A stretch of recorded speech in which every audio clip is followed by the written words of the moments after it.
Porque Bogotá no es solo cemento y ladrillos. Bogotá se construye con ideas, con preguntas, con historia y con todos nuestros sueños. Y este podcast nace para eso, para que pensemos la ciudad en voz alta, para que Bogotá se escuche, se dialogue y se imagine. Lo que uno quiere hacer en la vida, ¿no? Que estos niños tengan puertas abiertas y puedan tener las oportunidades de lo que ellos realmente quieren hacer, ¿no? Creo que ese día ya estaremos en otro lado. Por ahí siempre he dicho que todos los talentos están equitativamente distribuidos, lo que no está equitativamente distribuido son las oportunidades.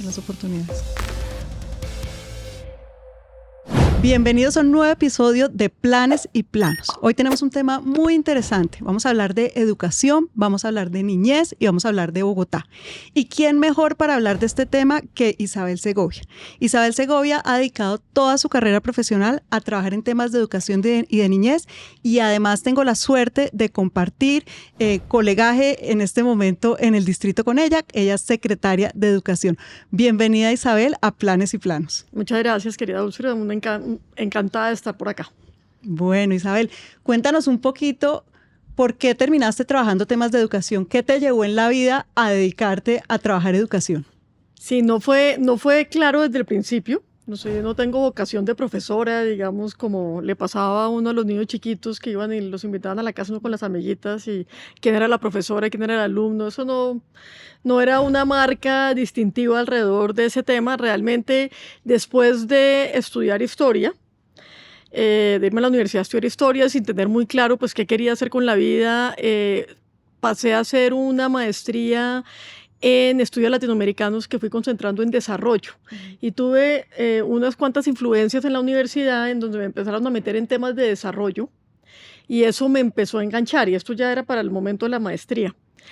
Y decidí que por ahí quería coger, pero no era claro que fuera educación solamente. Hubiera podido terminar en salud tranquilamente, hubiera podido terminar en temas de pobreza. Un poco el destino, los trabajos que fui consiguiendo me fueron metiendo en educación. El primero que tuve era reforma judicial y legislativa, con eso nada que ver. Pero justo después de eso, ya empecé a trabajar específicamente en temas de educación. Y pues uno va siguiendo la vida y pues como digo, ya no puedo hacer nada más porque no sé nada más, entonces... ¿Pero tuviste alguien que te influenciara de manera especial, o alguien que te marcara ese camino y dijeras yo quiero seguir estos pasos, o algún mentor que te hubiera guiado? Tenía una cosa clara que creo que alguna vez... Hablando un poquito de maestros, ¿no? De maestros en la vida. Tenía una cosa clara que creo que alguna vez tú y yo hemos hablado en otros escenarios, que es como el tema de la retribución al país, de que quería trabajar en el sector social, de que quería estar en el sector público de alguna forma. Pues con eso me fui desde chiquita, digamos, por ese lado sí lo tenía.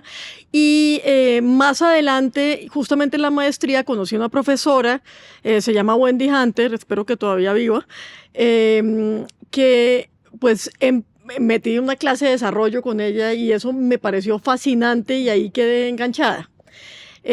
Pues yo creo que hay una combinación entre el tema de la clase y obviamente su pasión por estos temas transmiten los buenos maestros, lo que transmiten los buenos maestros. Entonces, por ahí fue como la cosa andando, y como digo, pues la vida lo va llevando tranquilamente. Me concentré en el tema de educación ya hace muchísimos años, llevo como 25 años trabajando específicamente el tema de educación, y como siempre digo, pues ya no sé nada más, entonces aquí me quedé. Bueno, Isa, y tú llegas el año pasado como secretaria de Educación, ¿y qué te encuentras? ¿Cómo diagnosticas lo que encuentras y cuáles ves que fueron o están siendo esos principales retos que estás afrontando para la educación de la ciudad? Sí, la educación en la ciudad, digamos, hay un tema bonito. Yo, después de salir del Ministerio de Educación hace muchos años, siempre dije, bueno, hay dos cargos que aceptaría: Secretaría de Educación o ICBF. Afortunadamente nunca me ha ofrecido el ICBF porque ya no lo aceptaría bajo ninguna circunstancia. Pero muy limitado tu rango de opciones, además solo 2. Sí, eso era todo. Yo ya no quería, digamos, ya como que sentía que había hecho una cantidad de cosas en el sector público, había pasado al sector fundacional, pues ya sabía lo que era meterse en un cargo de sector público con responsabilidades, ordenando gasto, demás. Sí. Dije, bueno, estos dos, y la Secretaría de Educación, para concentrarme en por qué me parecía tan llamativa, es que la Secretaría de Educación es una entidad en Colombia que pues administra un sector muy complejo, que tiene recursos, que ha venido con una organización en los últimos 25 años, pues más o menos, pero que tiene, digamos, una inercia de funcionamiento y donde uno pues puede ejecutar directamente y ver los resultados. Porque una de las cosas que pasa en el sector de educación es que como es un sector descentralizado, cuando uno está en el Ministerio de Educación, los niños realmente son números. Los niños no tienen nombre y apellido, como les repito yo permanentemente a la gente en la secretaría, y entonces aquí, pues los niños sí están muy cerca. Y pues, ¿qué tiene eso de bueno? Tiene de bueno que todo lo bueno que haces, pues tiene un impacto directo en esos niños con nombre y apellido. También tiene de malo que todo lo que les pasa o lo que uno no puede hacer correctamente, pues también tienen un impacto muy duro, digamos, emocional en eso. Entonces, para hacerte pues una respuesta más específica, encontré un sistema educativo que anda, que viene andando hace mucho tiempo, tal vez demasiada inercia, con algunas pocas revisiones. Creo que en términos de gestión todavía había muchas cosas que hacer que creo que tienen que ver con el hecho de, pues que eso es normalmente para los servidores públicos, el tema de la gestión es un poco aburrida. Para mí no tanto, realmente. Entonces el tema de la administración, de que las cosas lleguen a tiempo, de que llegue lo que debe ser, de que los maestros estén, de que los programas complementarios, etcétera. Cosas como administrativas, como un poquito como de cansancio, que se van volviendo como el común denominador y que tienen que estar mejor porque al final están afectando una cantidad de niños al no llegar a tiempo a la institución educativa, los niños terminan rezagándose en la formación que están recibiendo en el año escolar. Entonces apretamos muchas tuercas para que efectivamente el sistema administrativo que acompaña la ejecución y la prestación del servicio empezara a funcionar. Todavía tenemos retos, pero eso creo que fue como la sorpresa más grande, que me encontré como un sector como un poco dormido, digamos, como en su propia inercia. Desde lo administrativo. Desde lo administrativo. Pero Isa, hay un tema que es como del fondo de la educación, que es un tema que es bastante amplio, complejo, que es una palabra que uno repite, pero es una palabra que tiene una profundidad que me gustaría que exploráramos, que es la calidad educativa. ¿Qué te encontraste? ¿Qué es esa calidad educativa? Porque es una palabra que uno usa y desusa de todas formas. ¿Qué significa calidad educativa y qué estamos haciendo para trabajar en pro de esa calidad? Claro, ahí te conecto el tema administrativo porque el tema administrativo empieza a generar cosas como que los niños realmente no empiezan el año escolar sino 15 días o un mes después de que el año escolar comenzó. Y ahí empieza a tener un impacto significativo en los aprendizajes y además empieza a generar unas brechas, por ejemplo, con el sector privado. El sector privado nunca le pasa eso. Entonces, ¿por qué está perdiendo un niño en el sector público 20 días y no tiene todo lo que necesita su servicio para poder aprender?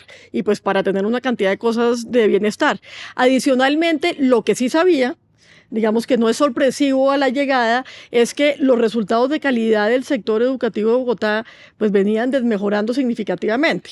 O vamos a decir, estancados. Mientras las otras entidades territoriales del país subían, Bogotá se quedó estancada. Hoy por hoy la medición son las pruebas saber o hay otros mecanismos de medición de esa calidad. Pruebas saber, digamos que es lo que nos deja tener una trazabilidad en el tiempo importante y Bogotá siempre ha tenido una submuestra en la prueba PISA. Esa es un poquito compleja porque la submuestra es Colombia, a veces se presenta Manizales, no ha tenido una continuidad, y Bogotá. Y Bogotá, digamos, si uno no desagrega Colombia por entidad territorial, siempre va mucho mejor que Colombia. Entonces ahí siempre había como una tranquilidad con el tema de la prueba PISA. Pero cuando uno mira las pruebas a ver, pues Bogotá se iba quedando rezagada, Bucaramanga subía, Boyacá subía, Santander subía, y Bogotá ahí estancada, y pues hay una realidad en Bogotá que es muy importante, es que Bogotá es la única entidad territorial que consistentemente durante los últimos 25 años ha puesto recursos propios significativos para el sistema educativo. Entonces, ser no el primero no tiene realmente ninguna razón de ser. Entonces, con eso yo ya venía muy claro, digamos, el énfasis de lo que teníamos que hacer en mejoramiento de la calidad era muy importante. ¿Y eso qué significa? Dos cosas fundamentales. Hay unas cosas que llaman los aprendizajes fundamentales, que son las matemáticas y el lenguaje. Si uno no tiene eso como base, no puede aprender nada más. Eso es una cosa que nadie cree, pero uno tiene que tener un racionamiento matemático básico, por lo menos, y pues tiene que saber leer y escribir bien porque todo el conocimiento viene de la lectoescritura. Entonces nos propusimos un plan para focalizar las acciones en el mejoramiento de esos aprendizajes fundamentales. Encontramos que solo el 57% de los niños que se gradúan de los colegios oficiales de Bogotá tenían nivel satisfactorio o alto en matemáticas y solo el 67% en lenguaje. ¿Que les permitiera ingresar a educación superior? No, eso simplemente es como el resultado que les mide qué nivel de aptitud tiene, y los niveles de satisfactorio alto, pues digamos, esto quiere decir que los otros siempre son mediocres o malos. Y esos son unos porcentajes muy amplios. Estábamos hablando del 43% y del 33%. Entonces, hicimos una focalización en programas específicos que tuvieran evidencia para poder hacer distintas nivelaciones, pero también unos cambios curriculares esenciales en todas las instituciones educativas, pues particularmente aquellas que tenían más problemáticas, para empezar a dar resultados rápidos, o sea, unas tutorías muy específicas en los últimos 2 años, unas nivelaciones muy grandes en los niveles de secundaria, porque además estos son los niños pospandémicos que eso te iba a decir, los efectos atraso. de pandemia. Nosotros las dos tuvimos hijos conectados a computadores, que era el mejor escenario, pero inclusive hay un rezago grandísimo para la educación de todos los niños. Los colegios oficiales no estuvieron conectados a ningunos computadores, entonces te podrás imaginar lo que nos encontramos a nivel de secundaria, y obviamente hacer los cambios de fondo que se requieren a nivel curricular en la básica primaria para que ya esas bases salgan como deben de ser.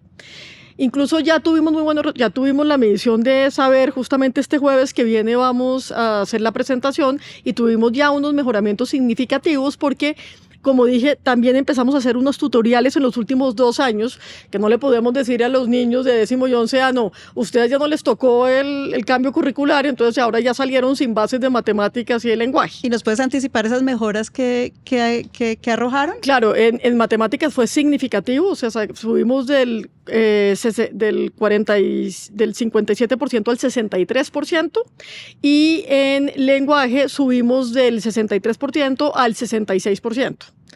Entonces, pues eso quiere decir, eso no solamente nos está dando un resultado sobre lo que estamos haciendo en los últimos 2 años. Lo otro tenemos que verlo pues en el transcurso del tiempo, pero ya no deberíamos tener necesidades de hacer temas ni remediales ni compensatorios, sino que ya con el cambio curricular que estamos haciendo, todos los niños en Bogotá deberían tener esas bases. Bueno, y ahí hay otro tema. Bueno, a ti y a mí nos toca generalmente juntas en Consejo de Gobierno por alguna casualidad, y cuando llegamos, que solemos llegar temprano, hablamos un poco de qué está haciendo cada una, y en general pues compartimos en qué está cada una de las secretarías. A mí me ha llamado mucho la atención, Isabel, que aparte de todo este tema de educación y de calidad educativa, a ti te tocan unos temas muy importantes de convivencia escolar, de gestión institucional, que hacen parte de tu día a día. Yo veo que tú también estás preocupada porque por alguna coyuntura no vayan a recibir el PAE, que es la alimentación que reciben los niños, o los problemas que se presentan al interior de las instituciones, e inclusive afuera de las instituciones, que dificultan que los niños puedan asistir o educarse en un ambiente de bienestar y de tranquilidad. Cuéntame un poquito de eso, porque yo creo que nadie sabe que además de lo que estamos hablando, que debería ser el corazón, a ti te toca además asumir, no diré unas funciones, pero sí ayudar a que unos procesos y un bienestar se dé para que los niños se puedan educar en ambientes de bienestar. Sí, eso es otra realidad que me encontré que no tenía tan clara, que es que nosotros, por la forma como está constituida la matrícula en Bogotá, normalmente el sector público siempre atiende a los niños, digamos, más vulnerables. Eso en todo el país. Pero en Bogotá pasa una cosa particular, que es que son los más vulnerables de los vulnerables, y eso se da por la composición de la matrícula público-privada. Porque la matrícula pública, la mayoría está en doble jornada. Entonces, un papá que tiene un peso hace un esfuerzo por meter a un niño en un colegio público a un colegio privado que tiene toda la jornada, aunque el colegio sea malo, no importa, pero es un colegio que le mantiene el niño todo el día en el colegio. Durante su jornada laboral. Claro, entonces los niños que van al sector oficial, en su gran mayoría, que teníamos todavía, digamos, un rezago muy grande del tema de la jornada única, son niños extremadamente vulnerables. Y vulnerables en muchas cosas. El tema de la alimentación, como estabas hablando, el PAE en Bogotá funciona muy bien y cada vez lo queremos mejorar más. Y estamos haciendo una transformación realmente de cambiar comida procesada a comida caliente, que es muy importante porque no solamente es de muchísimo mejor calidad, sino que además es más barata. Entonces, lo que pasa es que requiere una logística mucho más grande. Pero entonces llegamos a estos momentos de que los niños tienen jornadas pedagógicas en que hay paros, en que hay manifestaciones, en que los bloqueos de los camioneros, etcétera, y los niños no pueden ir al colegio. Cuando los niños de los colegios oficiales no van al colegio, no comen. Y eso es una cosa que es fundamental y que nosotros tenemos que tener claro. Entonces, ¿qué hicimos? Dijimos, no importa que el colegio esté cerrado, niño que pueda ir a recibir su alimentación, se la vamos a dar. Entonces eso es una garantía de bienestar. Pero en el tema de convivencia, que ese sí fue una sorpresa para mí porque la descomposición social alrededor de esos colegios es muy compleja, particularmente en algunas zonas, es que un niño que no se siente seguro, adentro o fuera de la institución, pues no puede aprender. Pues más allá de las obligaciones que tenemos de garantizarles a los niños sus derechos y de protegerlos, digamos, como ciudad. Es un niño angustiado, es un niño angustiado, exactamente. Con preocupaciones varias de su hogar, que no puede atender la clase no adecuadamente. No importa qué metodología de matemáticas metamos en ese colegio, ese niño nunca va a aprender. Así como un niño no podía aprender con hambre, un niño no puede aprender con miedo. Entonces, pues hay una función que asume la Secretaría de Educación que, como te digo, es un poco sorprendente. Yo no lo tenía tan claro porque esto ha cambiado mucho. Yo creo que el estallido social, creo que el tema de pandemia, creo que el tema de que tenemos muchas mejores mediciones, tenemos un sistema de alertas que nos dice exactamente qué le pasa a los niños en edad escolar fuera y dentro de la institución educativa, pues que nos muestran una realidad pues a la que tenemos que responder, y tenemos que responder no solamente por una obligación de bienestar de nuestros niños y porque eso es el futuro claramente, sino porque además si no respondemos ellos nunca van a aprender y vamos a seguir ampliando esas brechas pues que tenemos en la realidad social de Bogotá, y lo que no nos deja pues que los niños pues sean felices y puedan contribuir efectivamente al desarrollo de la ciudad. Claro, pero eso es un reto adicional importante, o sea, es estar con varios frentes al mismo tiempo para garantizar la buena educación de los niños, ¿no? Hay un programa muy interesante que tú estás, en el que tú estás trabajando, que es los entornos escolares inspiradores. Ese proyecto o ese programa busca garantizar la seguridad para los niños en los espacios de recorridos que tienen hacia las instituciones, hacia los colegios. Cuéntanos un poquito de ese programa porque yo creo que reúne un poquito todo eso que estamos hablando, esa complementariedad de acciones para garantizar el bienestar de los niños. Sí, nosotros tenemos otra gran apuesta, es un programa que se llama Escuela con Emociones. Escuela con Emociones tiene el programa de fortalecimiento familiar, tiene el programa de aulas con emociones, que es todo el tema de salud mental, tiene el programa de educación sexual, que es otro gran tema, y tiene un programa específico que se llama Entornos Escolares Inspiradores. Todo eso va en la estrategia de convivencia general, y lo que estamos haciendo con Entornos Escolares Inspiradores, realmente nosotros lo que somos es unos convocantes y unos organizadores, porque lo que queremos es que todos los entornos escolares sean amigables para que los niños puedan llegar a las instituciones educativas y puedan salir tranquilamente. ¿Y eso qué implica? Estamos trabajando en 3 niveles, pero que realmente quienes están trabajando en 3 niveles son todas las otras entidades del distrito, incluyendo planeación, que es que primero tenemos que garantizar unas condiciones de seguridad. No, eso no necesariamente va en orden, muchas cosas van simultáneas dependiendo de las condiciones. Después tenemos que garantizar unas condiciones urbanísticas claras, o sea, que los niños no tengan huecos llegando, que no tengan basura, que las luminarias funcionen, que tengan cruces seguros, que tengan cruces seguridad. Seguros, exactamente. Que el mundo alrededor, digamos, sea amigable, del colegio sea amigable para ellos. Y por último, que es lo más importante, es el trabajo con la comunidad.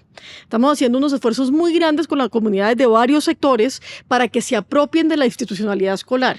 ¿Qué es lo que quiero decir? Nosotros desde educación no vamos a resolver el problema de seguridad de la ciudad, ni le vamos a tapar todos los huecos a la ciudad. Eso no es responsabilidad del sector educativo. Pero si lo hacemos alrededor de la institución educativa o por donde caminan los niños, yo creo que eso sería una gran ganancia para Bogotá, y creo que ahí realmente vamos a empezar a ver cambios, no solamente en el bienestar de los niños ni en el futuro de la ciudad, sino incluso en la seguridad. Entonces yo empiezo a decir, empecemos a correr ese borde. Siempre cuando hablo de ese tema digo que el gran sueño es quitarle los muros a los colegios. Los colegios realmente deberían ser espacios que la comunidad se apropia, que usa los fines de semana, que cuida, porque ahora lo que me pasa o lo que nos viene pasando es que cada vez que uno se acerca a un rector, lo único que le dice es, me sube la reja, me la tapa, me separa más, ¿no? El mundo de aquí es el seguro, el mundo de allá es el inseguro. Y incluso en términos urbanísticos, lo que ha pasado con la infraestructura escolar en los últimos años es que ha tratado de hacer eso.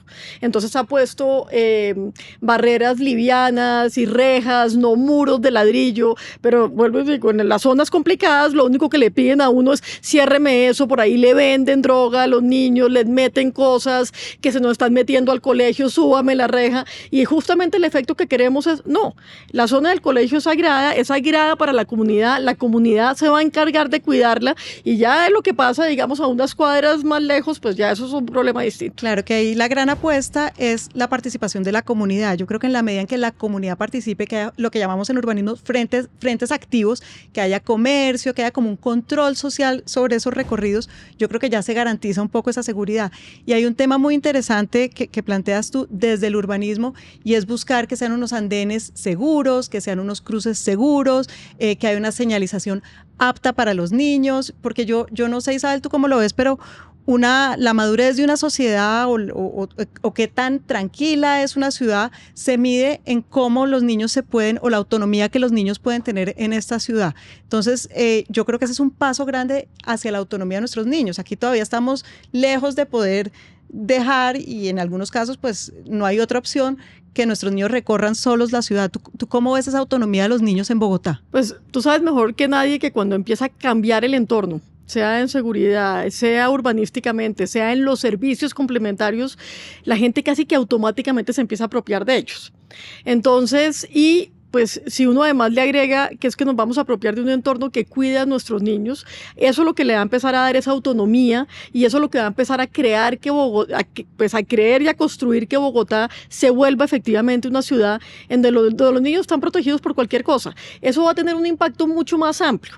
Los entornos que hemos intervenido tienen unas apropiaciones lindísimas, porque, por ejemplo, todo el tema cultural y todo el tema de quiénes pueden ser los actores en esto. Entonces, por ejemplo, tenemos todos los pasadías de integración que son el trabajo con adulto mayor. Y el adulto mayor hace cosas culturales, pero además cuida las rutas de los niños y tienen, digamos, un objetivo de lo que tienen que hacer. Hemos recuperado escenarios culturales colectivos al aire libre que estaban llenos de basura, de huecos, y ahora por las tardes, los fines de semana, toda la comunidad se apropia de eso. Inclusive con habitantes de calles has trabajado, ¿no? Entonces, por ejemplo, todo este tema y esta problemática que tenemos en San Bernardo ha sido muy bonita, porque San Bernardo obviamente es uno de esos sitios a donde la seguridad va y viene y hay unas complicaciones, y bueno, es un barrio donde tenemos pues una cantidad de expendio de sustancias psicoactivas. El tema de habitabilidad en calle pues es grande justamente. Y dos instituciones educativas, tienes dos, ¿no? Es una que tiene 2 sedes, que está ahí, pero el tema comunitario ha sido maravilloso, porque la seguridad se pone compleja, la comunidad se repliega, obviamente, pues no se van a inmolar, digamos, en esto, pero inmediatamente hay espacio otra vez, ya con el trabajo comunitario que se ha hecho, vuelven y se toman San Bernardo. Entonces, lo que quiero decir, o sea, la comunidad vuelve y controla lo que está pasando ahí y vuelve y protege a los niños. Entonces, también hay que pensar que cuando uno hace esas apropiaciones y ese trabajo y empieza a estar institucionalmente en estas zonas, incluso con problemas de seguridad, el tema de la comunidad permanece. Y esos son los ejemplos. Que la sociedad proteja a sus niños. Exactamente, ¿no? Que la sociedad proteja a sus niños y empiezan a levantar la mano y empiezan a decir, bueno, hagamos cosas diferentes, ahora pongamos esta ruta porque en este momento la cosa está complicada, ya no toca poner la ruta. O que los niños usen transporte público con seguridad. Yo creo que tenemos que llegar a esas cosas. Uh-huh. Entonces, pues por ahí es que va el tema de entornos. Vuelvo y digo, eso no realmente educación sí es lo que pasa de la escuela para adentro, pero si nosotros no nos preocupamos por lo que pasa de la escuela para afuera, pues no estamos teniendo unos niños que estén en condiciones de poder aprender como corresponde. ¿Qué quieres dejar de entornos al final de esta administración? ¿Cómo quieres dejar el legado de entornos? Pues entornos fue focalizado en 92 específicamente, 92 que hicimos unos cruces con la información que teníamos en salud, en educación y con la Policía Nacional, y nos mostraban unos polígonos específicos de mayor conflictividad en general.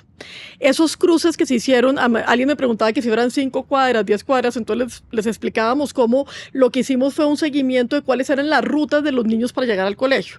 Y el entorno se define por la ruta del niño para llegar al colegio, no las cuadras o la dimensión que está alrededor, y con eso hacemos el tema de la protección. Yo claramente siento que si nosotros logramos hacer una intervención completa y una apropiación de esas zonas, de esos 92 entornos que ya cubren 157 colegios, queda un modelo clarísimo para la ciudad de cómo se deben manejar los entornos escolares, y obviamente los niños van a llegar más tranquilos, más felices y seguros a la institución educativa. Bueno, Isa, yo creo que te ha tocado hacer un recorrido desde la calidad educativa a la convivencia, a la gestión, e inclusive te ha tocado meterte en temas de urbanismo y de planeación urbana y de, digamos, de ocupación del espacio público. ¿Qué más nos falta? O sea, ¿qué ¿qué más deberíamos abordar de cara a la buena o la calidad de la educación de nuestros niños en Bogotá? Sí. ¿Cuál debería ser ese siguiente paso o hacia dónde deberíamos ir? Sí, dentro del tema de aprendizajes hay otro par de líneas que es muy importante. Tenemos el tema de cierre de brechas en el tema de aprendizajes específicamente, pero nosotros tenemos que pensar en las trayectorias educativas de los niños, las niñas y los jóvenes completas. Y un poco el sistema también viene estando muy fraccionado. Entonces, tenemos que hacer una apuesta muy grande en primera infancia que ya estamos haciendo, trabajando muy de la mano con integración social, pero también con cultura y con salud. Ese es un trabajo integral muy bonito, la atención integral como debe ser, y tenemos que garantizar que los niños tengan esa atención antes de llegar a la escolaridad, porque cuando ya llegas sin esa atención correcta, ya estás en una brecha atrás, ya estás atrasado, ya estás en un momento de compensaciones. No quiere decir que uno no logre llegar al punto donde toca, pero es muchísimo más difícil. Y lo que pasa después también, uno tiene que darle un camino y una ruta clara a los jóvenes en esta ciudad. Eso es muy importante. Entonces, y eso no es en el momento que se gradúan, empezando porque estamos perdiendo muchos antes de graduarse. Eso es una realidad que también nos encontramos que es muy compleja, que quiere decir que es que los jóvenes no están viendo en la educación o en lo que continúa en la educación realmente una oportunidad que les sirva. Eso es una pregunta. ¿Tú tienes estadística de qué porcentaje de niños de colegios públicos acceden a educación superior? Sí, mira, en Bogotá el 64% acceden a algún tipo de educación terciaria, de los cuales el 57% es educación superior y el resto es cursos cortos y formación para el trabajo en general. Eso es un dato muchísimo mejor que el del país, porque estamos bastante por encima, el país está en 45%, sin embargo sigue siendo muy bajito, y lo que está pasando es que nosotros no estamos graduando sino el 77% de los niños que entran, o sea, los niños que llegan a noveno, solamente el 77% se gradúa del colegio.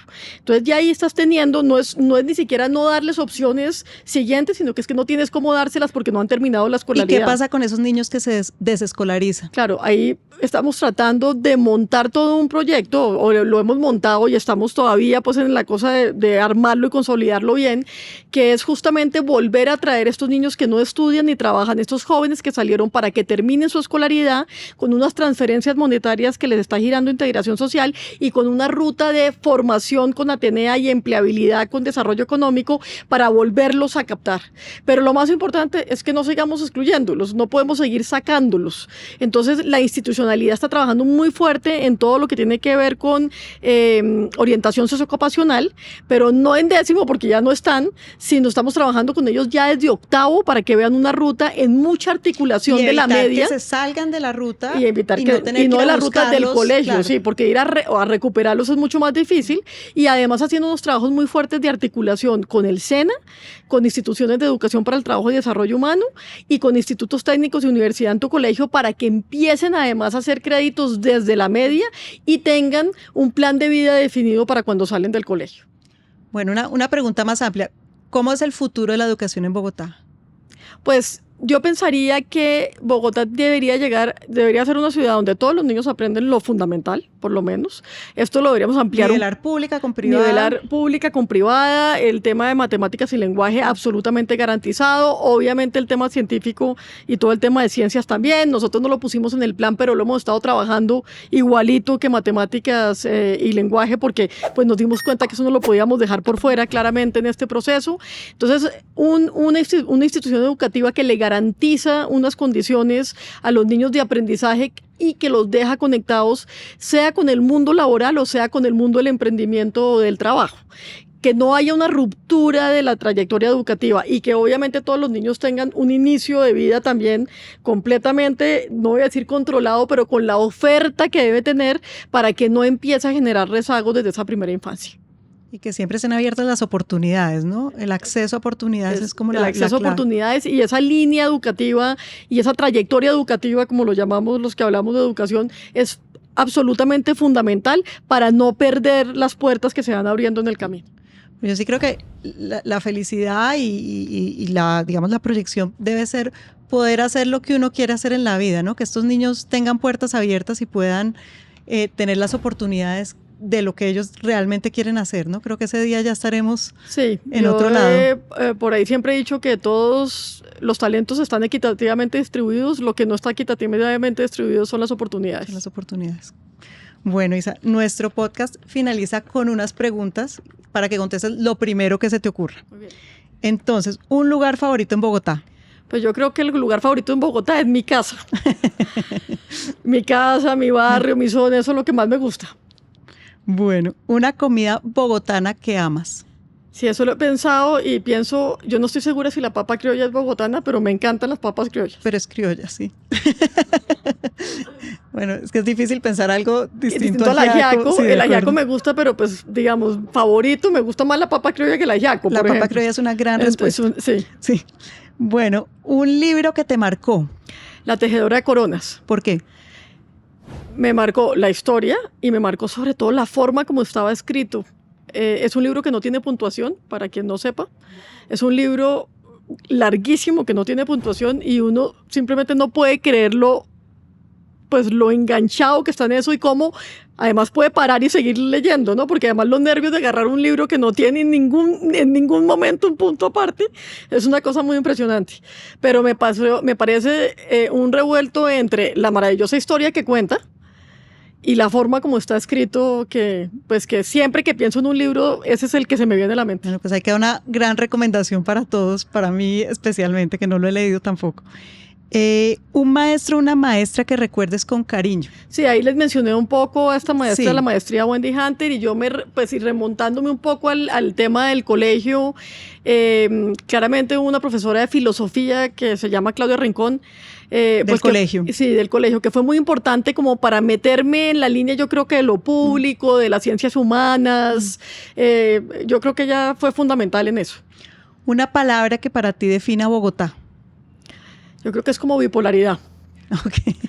O sea, Bogotá tiene cosas maravillosas y otras cosas que uno no puede creerlo y que uno se la pasa un poco en ese mundo. Sí. Y eso tiene su encanto. Obviamente tiene, como todo lo bipolar, pues tiene su mundo. Y ahora que estoy metido en eso, es más claro, ¿no? No defrauda y no deja de sorprender. Exactamente. Bueno, ¿Bogotá de día o de noche? Yo pensaría que de noche.